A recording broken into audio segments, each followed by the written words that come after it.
오늘 우리가 요한복음에 나오는 표적 네 번째, 그래서 표적 넘버 4가 오늘 설교 제목입니다. 네 번째 표적입니다. 표적이 하나하나 쌓여가고 있고요. 결국은 이 쌓여가는 표적은 예수 그리스도의 십자가, 그 죽으심과 부활하심, 거기까지 가게 될 겁니다. 이제 첫 번째, 두 번째, 세 번째, 네 번째 조금씩 요한이 어떤 식으로 우리에게 표적을 보여주는지 좀 익숙해지셨죠? 오늘 우리에게 보여주는 이 표적도 우리들을 예수 그리스도께로 인도하고, 그래서 그리스도를 믿음으로 생명을 얻게 하려는 우리에게 주는 말씀입니다. 오늘 말씀은 우리가 참 잘 아는 말씀이에요. 오병이어의 기적이라고 그래서요, 옛꿈아이들, 우리 꼬맹이들도 잘 알고요, 그리고 모두가 다 사랑하는 그런 귀한 말씀입니다. 근데 오늘 이 기적을 표적이라고 불러요. 14절 보면 그렇게 얘기하죠. 그 사람들이 예수 행하신 이 표적을 보고 라고 얘기하고, 조금 지나서 26절에도 가보면요, 예수님이 그렇게 말씀하십니다. 예수께서 대답하여 가라사대 내가 진실로 진실로 너희에게 이르노니 너희가 나를 찾는 것은 표적을 본 까닭이 아니요 떡을 먹고 배부른 까닭이로다. 분명히 표적이 있는데 표적을 제대로 보지 못했다고 예수님이 직접 말씀하셨다고 요한이 기록을 합니다. 오늘 오병이어의 기적을 우리가 요한복음에서 읽는데요, 마태, 마가, 누가에도 오병이어의 기적이 똑같이 있습니다.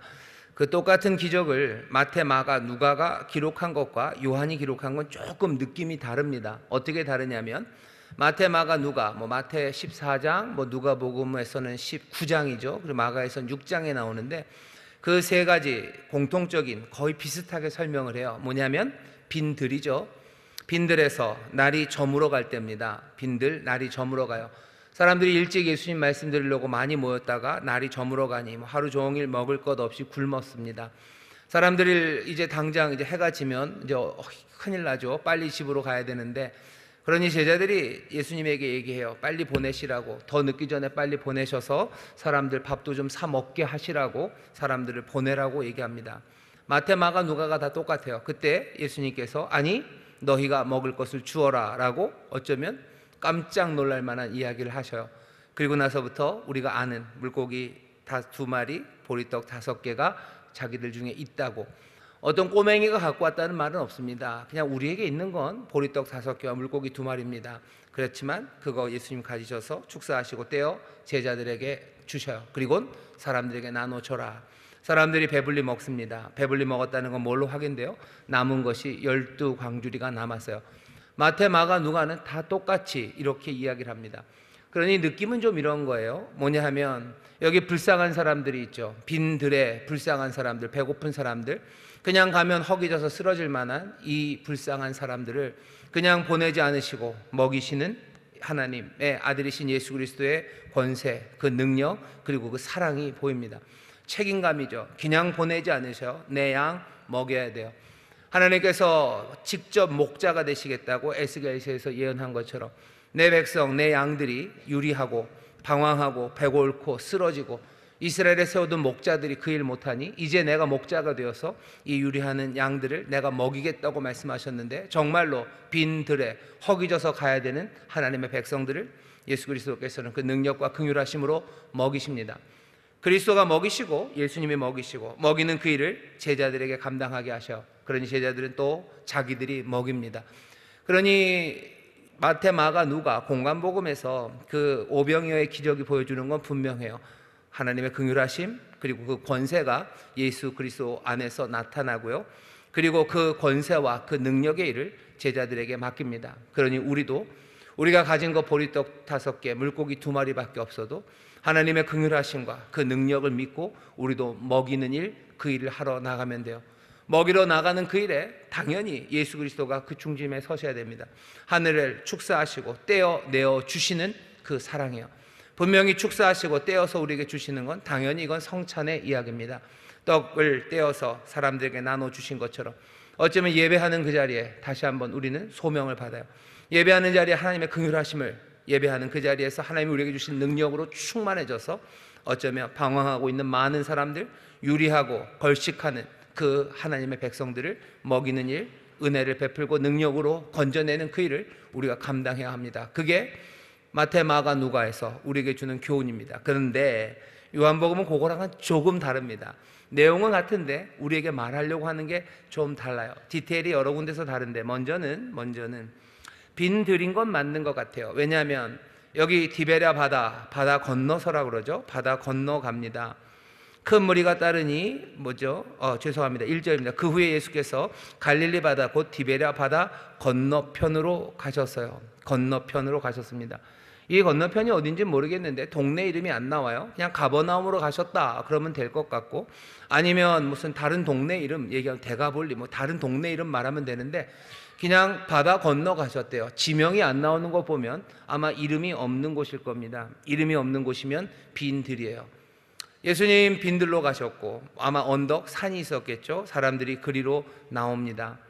빈들이란 건 비슷한데 오늘 본문을 보면 해가 진다는 이야기는 없습니다. 해가 저물 때는 아닌 것 같아요.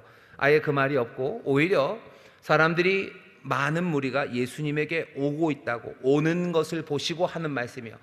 아직 와서 사람들이 말씀을 뭐 다 듣고 예수의 말씀을 배를 쫄쫄 굶으면서도 하루 종일 들었던, 어쩌면 그렇게 아름답고 사랑스럽고 그렇게 간절한 사람들 아직은 아닙니다. 그냥 오는 것을 보고 얘기를 하셨어요. 또 하나 디테일이 다른 게 하나 있는데요. 마태, 마가, 누가에서는 예수님이 제자들에게 나눠주시고 제자들이 사람들에게 나눠줍니다. 하지만 오늘 본문을 보면 제자들이 나눠주지 않아요. 오늘은 예수님이 직접 나눠주십니다. 정말입니까? 예, 정말입니다. 거기 보셔요. 11절 보면 예수께서 떡을 가져서 축사하신 후에 앉은 자들에게 나눠주시고 고기도 그렇게 저희의 원대로 주시다라고 돼 있어요. 예수님이 주셨어요. 그 중간에 생략된 거겠지. 아니에요. 예수님이 주신 게 분명합니다. 거기 끝에 11절 끝에 주시다 이렇게 끝나죠. 이렇게 끝나는 건 느낌입니다. 하나님이 하시는 일이에요. 뭔가 장엄한 일을 하는 거예요. 놀라운 일을 한 거예요. 그냥 주셨다로 끝나는 게 아니라 주시다입니다. 왜? 너무너무 멋지고 아름답고 놀랍죠. 예수님이 사람들에게 직접 그 떡과 고기를 지금 주고 계시다라는 것을 요한은 감격으로 지금 여기 기록한 겁니다. 조금 느낌이 다르죠. 공관복음에서 제자들에게 주는 것과 지금 여기 요한이 우리에게 전하는 이야기는 좀 다릅니다. 그러면 어떤 게 진짜입니까? 어떤 게 진짜입니까? 모르겠습니다. 제자들에게 주셨을 수도 있어요. 하지만 요한은 우리에게 알려주는 게, 제자를 통해서 주었을지라도 요한이 우리에게 말하는 건 예수님께서 주신다라는 이야기를 우리에게 들려주고 싶은 거예요. 예수님이 주셔요. 예수님이 한 사람 한 사람에게 주십니다. 왜 그러셨을까? 사람은 얼마나 많은데요. 그전과 똑같아요. 5천 명이나 되는 사람을, 사실은 무리가 되죠. 요한복음을 이렇게 읽으면서 5천 명을 예수님이 다 주셨을까? 날도 저물어 가는데, 날 저물어 간다고 얘기하시면 안 돼요. 아직 날 저문다는 이야기는 없습니다. 꽤 오랜 시간이 걸렸는지도 모르겠어요. 하지만 예수님은 한 사람 한 사람에게 지금 떡과 이 고기를 지금 나눠 주시다라고 하며 우리를 이 장엄한 자리에 가져다 놓습니다. 요한복음이 앞에 있는 것과 조금 다른 건 아시겠죠? 그리고 나서 또 하나 재밌는 게 아니라 분명한 건, 공관복음에서는 오병이어의 기적이 있고서 그냥 이야기는 그 다음으로 넘어갑니다. 하지만 오늘 요한복음은 달라요. 사람들이 하는 말이 있어요. 사람들이 뭐라고 얘기하죠? 그 선지자인가 보다. 그 선지자인가, 14절이죠. 그 사람들이 예수의 행하신 이 표적을 보고 말하되 이는 참으로 세상을 오신 그 선지자라 하더라 라는 사람들의 반응이 나와요. 사람들은 그 선지자라 하더라라고 하고 멈추지 않습니다. 예수님을 붙잡아서 왕을 삼으려고 합니다. 왕 되게 하시라고, 왕으로 추대하기 위해서 사람들이 예수님을 잡으러 옵니다. 반응이 있어요. 그리고 또 요한이 우리에게 알려주는 건 그 반응이 제대로 된 반응은 아니에요. 왜? 예수님께서는 그러려는 줄 아시고 다시 혼자 산으로 떠나가십니다. 사람들이 그렇게 하려는 일을 거절하신 거예요. 그냥 거기에 대해 대꾸도 안 하신 거예요. 그냥 떠나가 버리신 겁니다. 왜 떠나가셨을까? 어쩌면 실망일 겁니다. 아니면 아직은 때가 이르지 않았다라는 생각이실 겁니다. 그리고 또 분명한 것은 여기 있는 이 떡과 이 고기를 먹었던 사람들은 표적으로 보지 못합니다. 그러니 반응이 엉뚱해요. 엉뚱한 반응에 예수님 실망하신 거죠. 요한이 우리에게 말하려는 건 뭡니까? 이 사람들처럼 엉뚱하게 반응하면 안 된다. 지금 여기 이루어지는 이 일을 표적으로 봐야 되고 이 일을 통해서 깨달아야 되는 거, 보아야 되는 거, 그것 보아야 된다고 우리에게 지금 알려주는 겁니다. 표적 네 번째에서 보아야 할 걸 제대로 보면 얼마나 좋겠습니까? 너무 염려하지 마셔요. 표적은 하나하나 더 피할 수 없는 그곳까지 갈 겁니다. 요한이 이 모든 것들을 기록한 건 다른 이유 아니에요. 예수께서 하나님의 아들이신 것과 또 그분이 그리스도이심을 믿고 우리에게 생명을 얻게 하려고 이 기록을, 이 표적을 남겨놨어요. 이 표적에서 우리는 무엇을 보면 됩니까?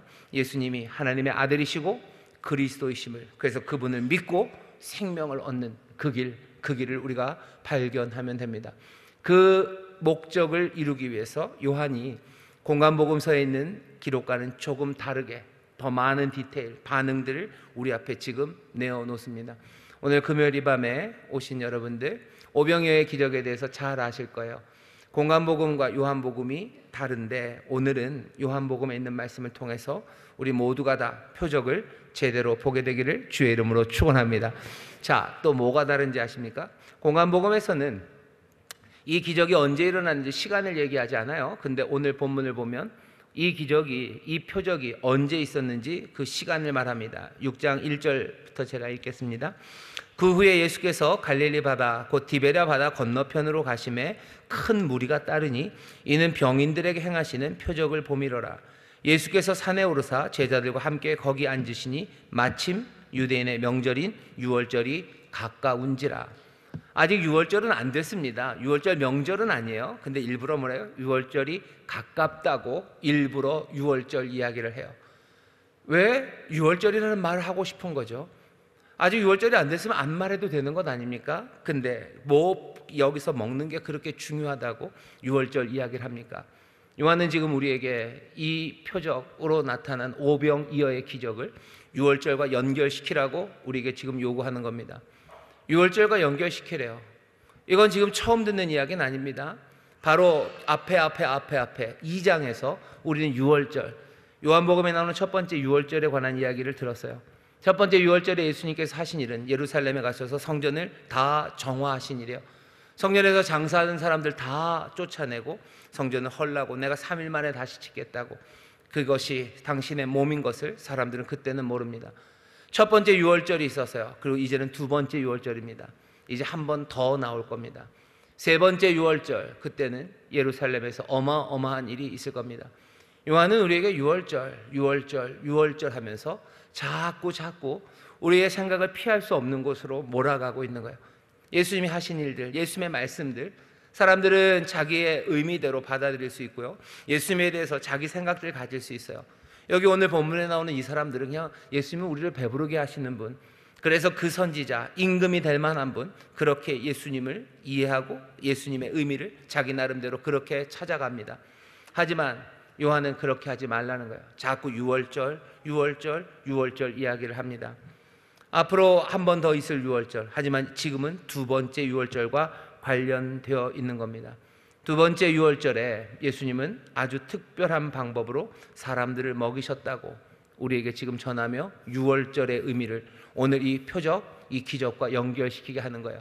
공간복음에서는 그런 노력은 안 합니다. 그냥 불쌍하고 배고프고 어려운 사람들, 예수를 따르려 하지만 삶에 지치고 그리고 감당할 수 없는 일들 많은 사람들, 주께서는 그들을 긍휼히 여기시고 그 권세와 그 은혜로 이들을 먹이시고 또 그 일을 제자들에게 맡기셨다는 교훈, 그 교훈을 전하려 한다면 요한복음은 조금 다른 이야기를 하는 거예요. 오늘 우리가 오병이어의 기적을요, 뭐와 연결시켜야 됩니까? 유월절과 연결시켜야 됩니다. 그게 요한이 우리에게 바라는 바입니다. 어떤 유월절이 뭔지 아시죠? 유월절은 유대인의 명절이에요. 애굽에서 종살이하던 이스라엘 사람들을 하나님께서 해방시키셔서요, 어디로? 광야를 거쳐 약속의 땅으로 인도하셨던 그 사건의 시작이 유월절입니다. 유월절을 생각하래요. 그 유월절 생각해라. 또 아까도 말씀드린 것처럼 성전을 치우셨던 유월절, 그리고 세 번째 유월절이죠. 세 번째 유월절에는 예수님께서 예루살렘에서 어떻게 되십니까? 십자가를 지시는 그 유월절이에요. 유월절을 생각해라. 오늘 이 표적의 이야기를 보면서요, 우리는 다른 것 아니라 유월절과 연관된 그림들, 특별히 유월절 중에서도 한 가지 특징입니다. 그 유월절과 하나님이 이 사람들을 자유케 하셨던 그 사건 안에 특별히 뭐예요? 광야에서 먹이신 사건입니다.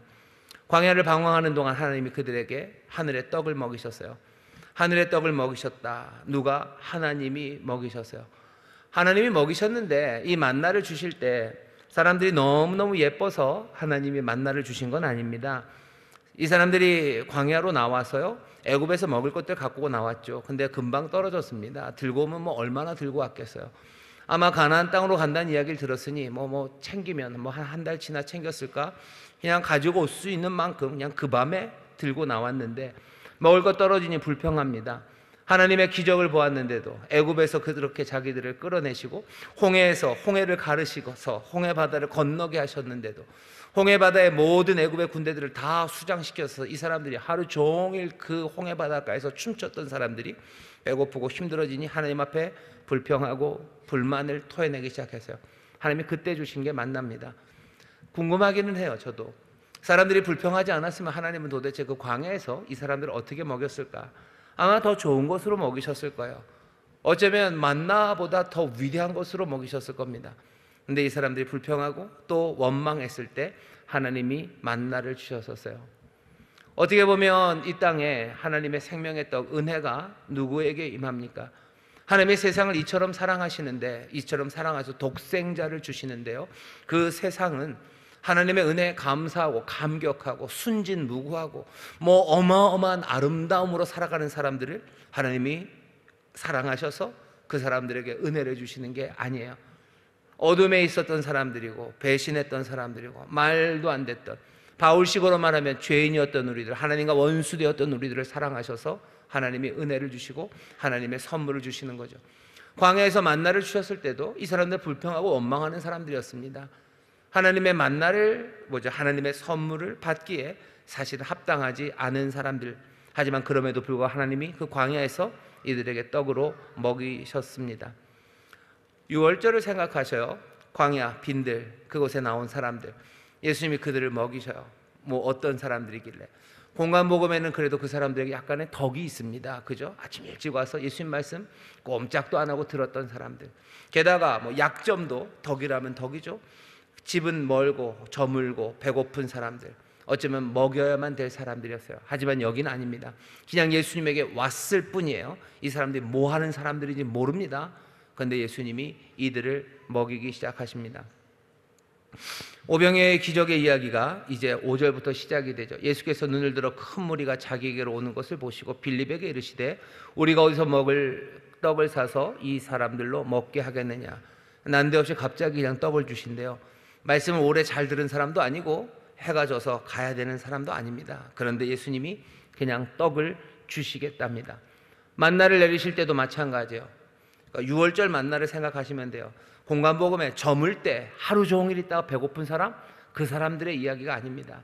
만나, 하나님이 내리실 때 불평한 사람들, 불만한 사람들, 뭔가 덕이나 아니면 뭔가 좋은 게 없는 그 사람들, 이제 막 예수님에게 나온 사람들, 앞에도 말했어요. 이 사람들은 왜 온 겁니까? 병자들을 고치는 그 표적들, 그것들을 보고 왔을 뿐이에요. 이 사람은 예수를 믿고 나온 사람들 아닙니다. 그냥 그거 보고 나온 사람들. 이 사람들에게 좋은 건 아직 없습니다. 그런데도 예수님이 지금 먹이시겠다는 겁니다. 갈릴리 바다 건너편 그곳 빈들 광야에서 이 사람들에게 예수님이 손수 먹이기 시작하셔요. 오늘 이 말씀엔 아까도 말씀드린 것처럼 공간복음과는 좀 달라요. 사람들 이름이 나오죠. 빌립이라는 이름이 나와요. 안드레라는 이름이 나와요. 그리고 이름은 나오지 않지만 이 떡과 물고기를 가져온 소년 이야기가 나옵니다. 공간복음엔 없어요. 빌립 안드레 찾아보셔도 없습니다. 지금 찾아보시는 분 계셔요? 저를 믿어주셔. 없습니다. 거기는 꼬맹이가 갖고 왔다는 얘기도 없어요. 요한은 지금 왜 그런데 갑자기 빌립을 그리고 안드레를 그리고 이 이름 없는 소년을 말합니까? 이 얘기 안 해도 이야기는 진행할 수 있습니다. 앞에 공간복음처럼 그래요. 근데 왜 이 이름을 자꾸 하나씩 넣죠? 이 디테일들을 가지고 우리에게 지금 꼬시는 거예요. 우리를 불러드리는 거예요. 빌립, 안드레, 이름 없는 소년 하나씩 그 사람과 우리를 동일시함으로 이 이야기 안으로 우리를 지금 끌어들이기 위해서 요한은 이 말씀을 이런 식으로 우리에게 전하는 겁니다. 우리를 거기에 가져다 놓으려는 거예요. 어쩌면 빌립의 자리에, 안드레의 자리에, 어쩌면 그 소년의 자리에 우리를 지금 초청해 부르는 겁니다. 빌립이 떡을 나눠주시는 예수님을 보실 거예요. 또 안드레가 떡을 나눠주는 예수님을 볼 겁니다. 또 이 무명의 소년이 볼 거예요. 아니면 그냥 얼떨결에 왔다가 아직 뭐 별것도 없는데 갑자기 떡을 나눠주시는 그 예수님을 그냥 이 많은 사람들이 볼 거예요. 우리는 지금 어느 관점에서 이것을 봐야 되는지도 아주 재밌게 볼 수 있습니다. 예수님이 떡을 나눠주셔요. 내가 뭔데? 빌립, 예수님이 말씀하셨을 때 200데나리온 얘기를 해요. 계산이 빠른 거죠. 그래서 제가 생각해보니까 빌립이 생각한 건요, 그냥 김밥, 그냥 일반 김밥 하나 나눠주려고 생각했던 것 같아요. 왜냐하면 200데나리온이면 한 데나리온이요, 한 사람의 품삯입니다. 하루 품삯. 요즘 하루 일하면 얼마 받으시죠? 하루 일하면? 대답을 못 하셔요. 그죠? 내가 말하면 내 월급이 나올 것 같아서. 최저임금으로 따지면 뭐 하루 일하면은 한 10만 원쯤 받으시고, 10만 원 조금 안 되겠죠. 그리고 뭐 조금 그래도 뭐 부르면서 나가서 일하면 하루 종일 일하면 한 10만 원, 15만 원, 뭐 기술이 있으시면 더 받겠지만 그냥 10만 원으로 칩시다. 그럼 200데나리온이면 얼마요? 2천만 원이에요. 5천 명이 2천만 원으로 뭘 먹으려면 먹을 수 있는 게 뭐가 있겠습니까? 한 사람당 얼마씩 돌아가죠? 왜 그렇게 나를 시험에 들게 하십니까? 빌립만 시험에 들게 하시지, 그죠? 빌립만 시험에 들게 하시지. 2천만 원, 그러니까 5천 명이요, 4천 원씩 먹으면 4, 5, 20입니다. 한 사람당 4천 원씩 먹으면 돼요. 그러니까 김밥 하나에 컵라면 하나 정도. 근데 5천 명이 그렇게 먹었는데 뭐 애들도 있다고 따지지 말고 그냥 컵라면 하나에 김밥 하나. 목사님 세상 물정 모르네요. 4천 원 가지고 무슨 김밥 하나에 컵라면을 먹습니까? 뭐 좋은 원조 김밥 사면 싼 데로 가면 됩니다. 뭐 한 4천 원, 그 정도 잡은 것 같아요. 빌립이 계산이 빠른 거죠. 1인당 한 4천 원씩 가면 되겠네요. 200데나리온. 빌립은 계산은 빨라요. 그리고선 예수님 앞에 있습니다. 계산 빠른 사람이 지금 예수님께서 떡을 나눠주는 걸 보는 거예요. 안드레는 또 어떻죠? 안드레는 빌립과 안드레, 빌립이 그렇게 나쁜 사람은 아닙니다. 빌립과 안드레 나중에 12장 보면요, 예수님을 만나러 헬라 사람들이 와요. 진짜로 그리스 사람들이 예수님을 만나러 예루살렘으로 옵니다. 그때 예수님이 이제는 내 때가 됐다라고 말씀하셨던 그때 이 헬라 사람들을 만난 사람이 빌립이고요, 빌립이 안드레에게 말합니다. 그래서 안드레가 이 사람들을 데리고 예수님에게 가서 이 사람들이 왔다고 말하는 사람들이 빌립과 안드레예요. 안드레와 빌립은 뭐 늘 그랬던 것 같아요. 12명의 제자들, 아마 그 바깥쪽에 있었던 사람인 것 같아요. 다른 사람들 만나고 또 그 사람들을 예수님에게로 인도해 오고 그런 일들을 하는 사람들이 아마 안드레, 빌립이었던 것 같습니다. 안드레가 그 소년 꼬마를 만나죠. 꼬마랑 얘기를 한 거예요. 걔가 떡이 있다는 거 다른 제자들은 모릅니다. 안드레가 압니다. 왜? 안드레는 밖에 있는 사람들과 얘기하기 때문이에요. 안드레가 자기가 가진 떡, 소년과 얘기해서 얻은 그 떡을 예수님에게 가져다 드리고, 예수님이 그 떡을 모든 사람에게 하나하나 나누어 주는 것을 안드레가 봅니다. 빌립도 어려운 상황에서 뭘 해야 되는지 몰랐어요. 빌립도 어떻게 해야 될지 모르죠. 안드레도 어떻게 해야 될지 모릅니다. 어떻게 해야 될지 모르지만 빌립도 안드레도 뭔가를 하고는 있어요. 빌립은 빨리 계산을 하고요, 안드레는 아이를 데리고 예수님에게로 그 떡 그리고 생선을 가지고 예수님에게로 갑니다. 무엇을 해야 될지 갈피를 잡지 못할 때가 있죠. 하지만 언제나 출발점은 거기 계신 예수님 앞에 내어드리는 겁니다. 예수님에게 대답하셔야 돼요. 예수님에게 대답하셔야 돼요. 예수님에게로 가져가야 합니다. 빌립이 그랬고 안드레가 그랬습니다.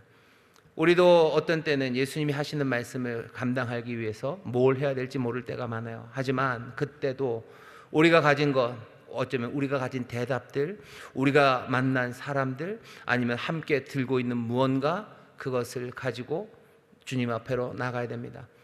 알 수 없는데요, 원래 알 수 없어요. 하나님은, 그리고 예수 그리스도는 우리가 생각지도 못하고 또 알 수도 없는 그 일을, 우리의 기대를 넘어서 그 역사를 이루십니다. 빌립의 생각을 넘으셔요. 안드레의 생각을 넘으셔요. 안드레는 그 떡을과 그 생선을 가져갔으니 안드레는 그럴 줄 알았나요? 천만에. 빌립도 몰랐고요, 안드레도 몰랐습니다. 하지만 주께서 이 일을 행하시는 거죠. 무슨 일을 행하십니까? 무엇을 합니까? 예수님이 나눠주셔요. 그것들 하나하나 한 사람 한 사람에게 나눠줍니다. 사람들이 그것을 먹어요. 원대로 먹고 12광주리가 남습니다. 디테일이죠. 그 다음에 사람들의 반응이 중요합니다. 반응은 예수님을 향해서 그 선지자인가? 라고 말합니다. 우리에게는 익숙하지 않아요? 그 선지자가 누군지. 익숙하지 않은 이유는 우리가 책을 잘 읽지 않아서 그래요. 뭔가 중요한 밑줄 그어야 되는 말이 있었는데 우리는 벌써 잊어버렸습니다. 요한복음 1장 보면 세례 요한이 예수님에 대한 소개가 끝나고 바로 세례 요한 얘기가 나와요. 그때 사람들이 세례 요한에게 묻습니다. 당신이 누군지를 물어요. 당신이 그 선지자냐고 묻습니다. 요한복음 1장 보시면 1장에 보면 그렇게 돼 있습니다. 제가 읽어보겠습니다. 요한이 드러내어 말하고 1장 20절이에요. 드러내어 말하고 숨기지 아니하니 드러내어 하는 말이 나는 그리스도가 아니라 한데 또 묻되 그러면 무엇 네가 엘리야냐 가로되 나는 아니라 또 묻되 네가 그 선지자냐 대답하되 아니라 또 말하되 누구냐 우리를 보낸 이들에게 대답하게 하라 너는 내게 대하여 무엇이라 하느냐 가로되 나는 선지자 이사야 말과 같이 주의 길을 곱게 하라고 광야에서 외치는 자의 소리로라 하니라. 세례 요한은 자기가 누군지 압니다. 나는 광야에서 외치는 소리예요. 이사야가 말한 바로 그 소리예요. 오시는 그리스도 그분의 길을 예비하기 위해서 나는 간 소리. 세례 요한은 자기가 누군지 분명히 알아요. 근데 사람들은 모르죠. 사람들이 물었던 질문이 세 가지였습니다. 하나는 네가 그리스도냐? 세례 요한 아니 나 그리스도 아니다. 네가 엘리야냐? 나 엘리야 아니다. 그럼 네가 그 선지자냐? 아니 난 그 선지자 아니라고 얘기해요. 앞에 있는 말들 그리스도, 엘리야는 뭔가 그냥 명사죠. 아주 특별한 고유 명사입니다. 그래서 그거 물어봤을 때 아니다라고 대답하는 건 말이 돼요. 근데 그 선지자는 말이 이상하죠. 그 선지자라 그러면은 세례 요한이 이렇게 대답해요. 그 선지자? 무슨 선지자라고 해야 되는데 세례 요한은 그 선지자가 뭔데라고 묻지 않아요. 그냥 난 그 선지자가 아니다라고 말합니다. 그 얘기는 묻는 사람들이나 대답하는 세례 요한이나 그 선지자가 누군지를 알고 있는 거예요. 이스라엘 사람들은 그 선지자가 누군지 압니다. 그리고 그 선지자를 기다립니다. 얼마나 오래 기다렸어요? 어쩌면 여기 예수님 당시에 이 사람들은 그 선지자를 적어도 1400년은 기다린 것 같아요. 1400년이나요? 예, 1400년이나 기다렸습니다. 왜냐하면 모세가 신명기 17장에서 그 선지자가 올 거다. 나와 같은 선지자가 올 거다. 나와 같은 선지자가 와서 하나님의 말씀을 전하면 너희들은 그 말을 들어야 된다고. 미래 너희의 지도자로 그 선지자가 올 거라는 이야기를 모세가 벌써 했어요.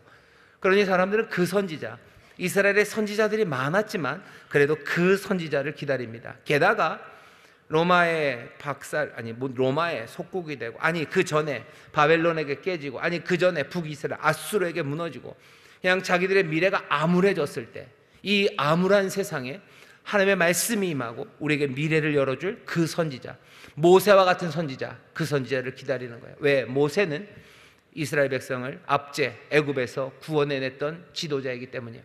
그 선지자가 우리에게 다시 자유를 줄 거예요. 이 압제의 어둠에서 우리에게 광명을 주는 그 선지자가 올 거라고 사람들은 기대하고 있었어요. 그러니 세례 요한에게 물어봤죠. 그 선지자가 다 너냐고. 세례 요한이 아니라고. 난 그 선지자 아니라고. 나는 광야에 외치는 소리일 뿐이라고 대답합니다. 여기 6장에 사람들이 다시 누구에게 물어요? 예수님에게 묻는 거예요. 예수님에게는 묻지 않아요. 당신이 그 선지자입니까? 라고 묻지 않아요. 그냥 뭐라고? 이는 참으로 세상에 오실 그 선지자라 하더라. 사람들은 자기들이 찾았다는 거야. 이 사람이 그 선지자야. 우리의 미래를 열어줄 바로 그 선지자. 모세가 말했던 모세와 같은 선지자. 우리를 자유로 인도해내고 또 우리에게 하나님의 뜻을 알려줄 그 선지자라고 사람들은 확신합니다. 참으로 그 선지자다라고 반응해요. 그러면 잘한 것 같죠? 이 사람들은 뭔가 좀 보기 시작했네. 하나님의 약속에서는 그 선지자를 보았네. 하지만 거기서 그 다음으로 넘어가는 이야기를 보면 좀 다릅니다. 그 선지자라 하더라. 그러므로 예수께서 저희가 와서 자기를 억지로 잡아 임금 삼으려는 줄 아시고 그 선지자는 우리를 자유케 할 사람이에요. 그러니 이 사람들은 어떻게 합니까? 그 선지자가 그리스도라고 생각하는 거예요. 맞죠? 그리스도 왕입니다. 이제 이 사람은 우리의 왕이 될 사람이에요. 왜? 그 선지자, 우리에게 미래를 가져다 주고 우리에게 자유를 가져다 줄 지도자, 이 지도자는 우리의 왕이 돼야 돼요. 그러니 이 사람들은 예수님을 왕으로 삼으려고 합니다. 뭔가를 제대로 본 것 같아요. 사실은 요한이 우리에게 요구하고 요한도 믿는 바는 바로 이 예수님께서 그리스도시고 우리의 왕이시라는 사실을 우리가 믿기를 원하는 거죠. 이 사람들 왕으로 믿는 건 아닙니까? 왕으로 지금 높여 그리고 왕 삼으려고 왕이 되시라고 지금 하고 있으니 잘 된 것 아닙니까? 아니요, 잘 되지 않았어요. 잘 되지 않았다는 걸 누가 확인시켜 주셔요? 예수님이 확인시켜 주셔요. 혼자 다시 산으로 떠나가십니다. 뭔가 잘못됐어요. 이건 아니라고 하시는 겁니다. 사람들은 부적절하게 이해한 거죠. 예수님을 잘못 이해했습니다.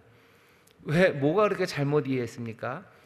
이 뒤에 긴 설교가 나옵니다. 긴 설교는 이 사람들이 뭘 잘못했는지 우리에게 알려줘요. 26절 제가 읽어보겠습니다. 26절 27절 보면 예수께서 대답하여 가라사대 내가 진실로 진실로 너희에게 이르노니 너희가 나를 찾는 것은 표적을 본 까닭이 아니요 떡을 먹고 배부른 까닭이로다. 예수님이 바다를 건너가셨어요. 근데 사람들이 거기에 또 예수님 찾으러 왔죠. 예수님 뭐라 그러셔요? 너희가 표적을 본 게 아니라 떡을 먹고 배부른 까닭에 나를 찾아왔다고 얘기하셔요.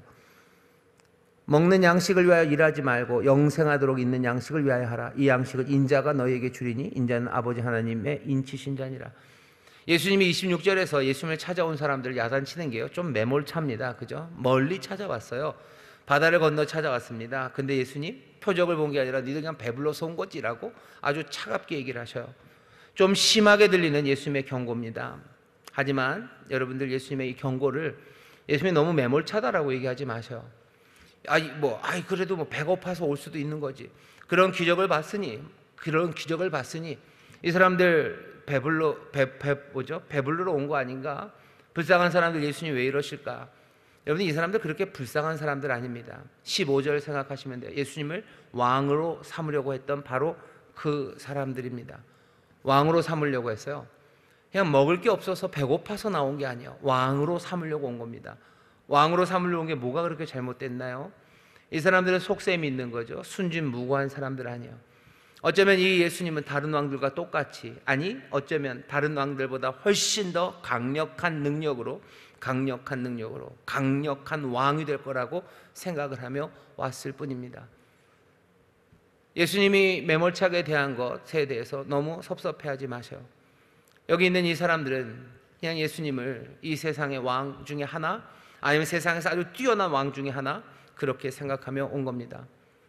여기 이 표적을 이런 식으로 이해하는 사람들이 우리가 볼 때도 바보 같은 사람들이라고 생각하지만, 우리도 어쩌면 그냥 자칫하면 이 사람들과 거의 비슷한 생각을 합니다. 오늘 여기 오병이어의 기적을 행하시는 예수님 한번 보셔요. 여러분 이런 예수님과 함께하면 참 좋으시겠죠? 저 혼자 지금 떠들고 있죠? 이런 예수님과 함께하면 여러분 좋지 않으시겠습니까? 좋죠. 이런 예수님과 함께 살면 아무 걱정이 없으시겠죠? 이 사람들 똑같은 생각하는 거예요. 이런 분과 함께라면 아무 걱정 없이 살겠네요.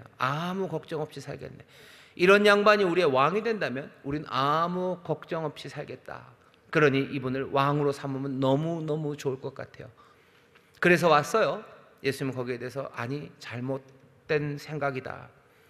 이런 예수님과 함께라면 아무 걱정 없이 살겠네. 그 살겠네 질문해야 되는 거예요.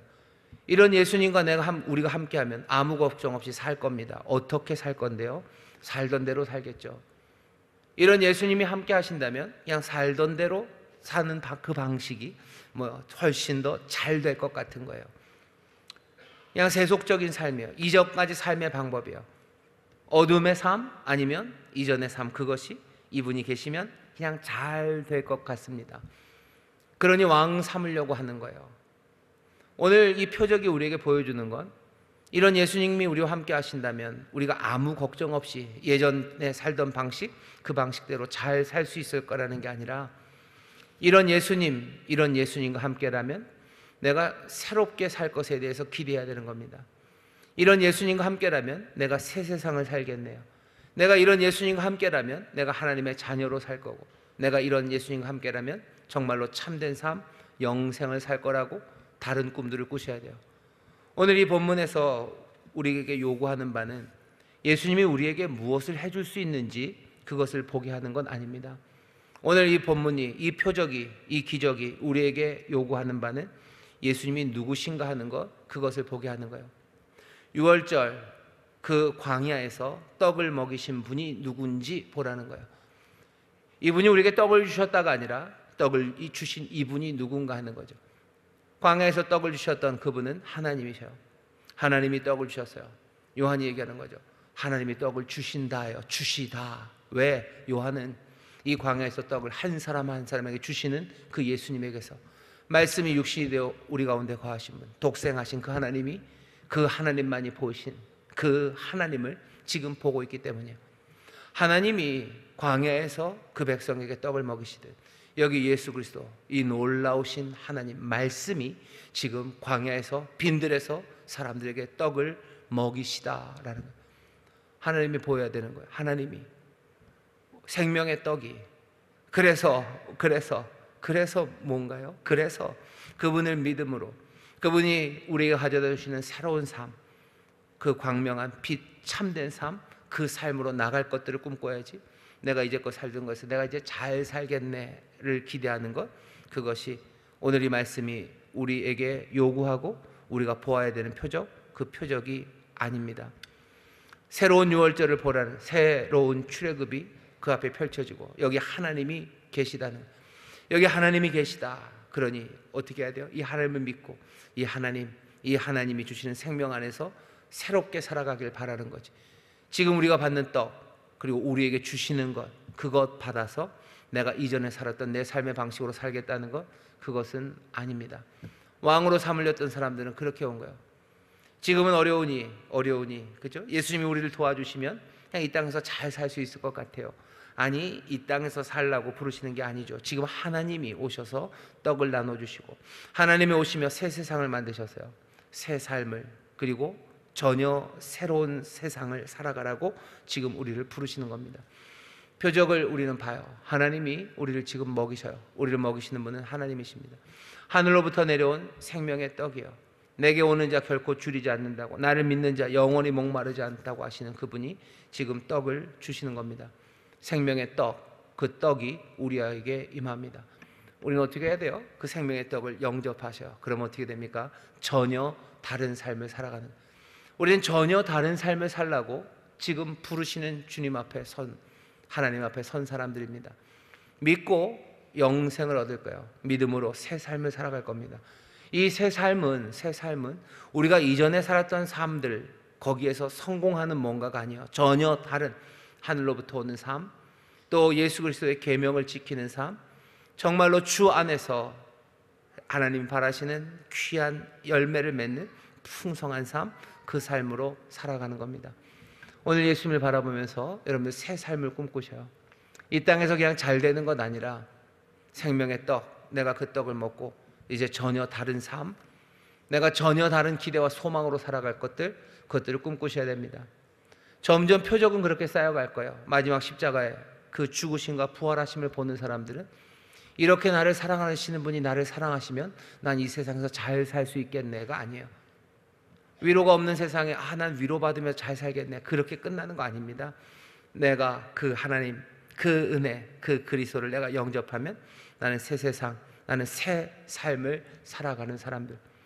부활하신 주님, 우리를 위해서 죽으신 하나님, 그 하나님께서 나를 부르시고 우리에게 주시는 생명의 떡, 우리는 새 삶을 살아가는 사람들입니다.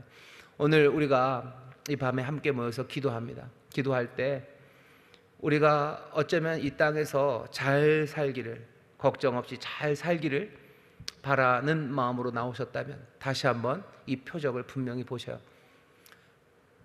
연약한 우리를 먹이십니다. 분명히 먹이셔요. 공간복음에서는 그 말씀을 우리에게 주셔요. 능력으로 먹이시고 우리를 도우셔요. 하지만 오늘 요한복음에서 이 표적을 보게 하셨을 때는 그냥 나를 도우시고 나를 위로하시는 하나님, 그 은혜와 능력, 그 긍휼하심에 대한 감사가 아니라 오늘 이 표적을 보는 사람들은 생명의 떡을 먹음으로 새 세상을 살아가고 새 세상이 우리에게 펼치는, 그리고 새 삶으로 살아가게 하시는 그 하나님, 그 빛, 그 진리, 그 앞에 서는 겁니다.